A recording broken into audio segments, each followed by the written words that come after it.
ওং নমঃ ভগবতে বাসুদেবায়। শ্রীমদ্ ভগবদ গীতা দ্বিতীয় অধ্যায় সাংখ্যযোগ। হরে কৃষ্ণা। আজ আমরা সাংখ্যযোগের 28 নম্বর শ্লোকটি শুনব। অব্যক্ত্যাদীনি ভূতানি ব্যক্তমধ্যানি ভারত অব্যক্তা নিধনন্যেব তত্র কা পরিদেবনা। অনুবাদ: হে ভারত, সমস্ত সৃষ্ট জীব যারা এই জগতে জন্ম হয়েছে তারা জন্ম হওয়ার আগে কি ছিল? অপ্রকাশিত ছিল। তাদের যখন জন্ম হলো তখন তাদের প্রকাশ হলো, তারপরে আবার বিনাশের পরে তারা অপ্রকাশিত হয়ে যায়। তাহলে প্রথমে অপ্রকাশিত, মাঝে প্রকাশিত, তারপরে আবার অপ্রকাশিত। সুতরাং তার জন্য শোক করার কি প্রয়োজন? তাৎপর্য: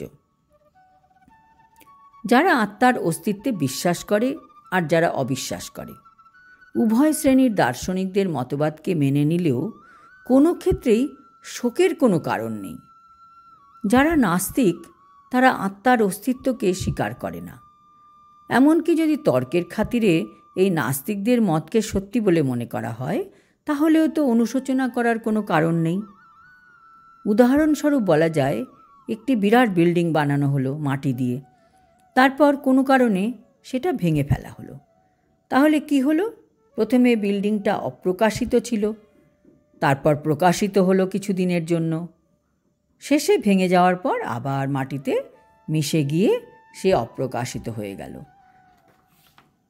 শক্তি সংরক্ষণের যে নীতি তা বর্তমানে থাকে, কেবল সময়ের প্রভাবে কখনো তার প্রকাশ হয় আর কখনো তা অপ্রকাশিত হয়ে পড়ে। সেটাই হচ্ছে পার্থক্য। সুতরাং এই টেম্পোরারি প্রকাশ আর অপ্রকাশের জন্য শোক করার কি কারণ থাকতে পারে? যে কোনোভাবেই হোক, কোনো বস্তুরই বিনাশ হয় না।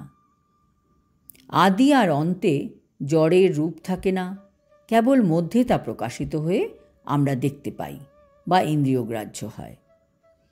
কাজেই প্রকৃতপক্ষে কোনোই পার্থক্য নেই।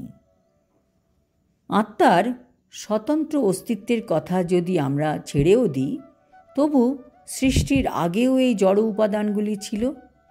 অব্যক্ত স্তর থেকে ব্যক্ত আকারের প্রকাশ হয়, যেমন আকাশ থেকে বায়ুর উদ্ভব হয়, বায়ু থেকে অগ্নি, অগ্নি থেকে জল এবং জল থেকে মাটির উদ্ভব হয়, আর তারপরে এই মাটি থেকে নানা আকারের প্রকাশ হয়।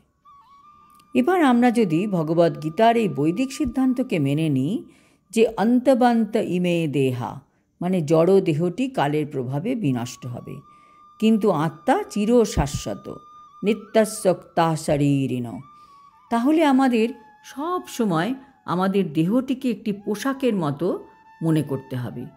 তাই এই পোশাকটির পরিবর্তনের জন্য কেন আমরা শোক করব? আত্মার সামনে জড় দেহের যথার্থ কোনো অস্তিত্বই নেই। এটা যে অনেকটা স্বপ্ন দেখার মতো। স্বপ্নে যেমন কখনো মনে হয় আমরা আকাশে উড়ছি অথবা রাজা হয়ে সিংহাসনে বসে আছি, কিন্তু যেই ঘুম ভেঙে যায় তখন বুঝতে পারি আমরা আকাশেও উড়িনি বা সিংহাসনেও বসিনি। আমরা যত বৈদিক জ্ঞান অর্জন করতে পারব, যত শ্রীমদ্ ভগবদ গীতা পড়ব এবং উপলব্ধি করতে পারব, তত আমরা আত্মতত্ত্ব জ্ঞান লাভ করব এবং দেহ যে অনিত্য তা বুঝতে পারব। সুতরাং কেউ আত্মার অস্তিত্বে বিশ্বাস করুক অথবা আত্মার অস্তিত্বে বিশ্বাস নাই করুক, কোনো অবস্থাতেই জড় দেহের বিনাশের জন্য শোক করার কারণ নেই। আজ এই পর্যন্ত। আগামী শ্লোকে অন্যান্যরা এই আত্মাকে কীভাবে বর্ণনা করেছেন সেই বিষয়ে আমরা জানতে পারব। হরি ওম তৎসৎ।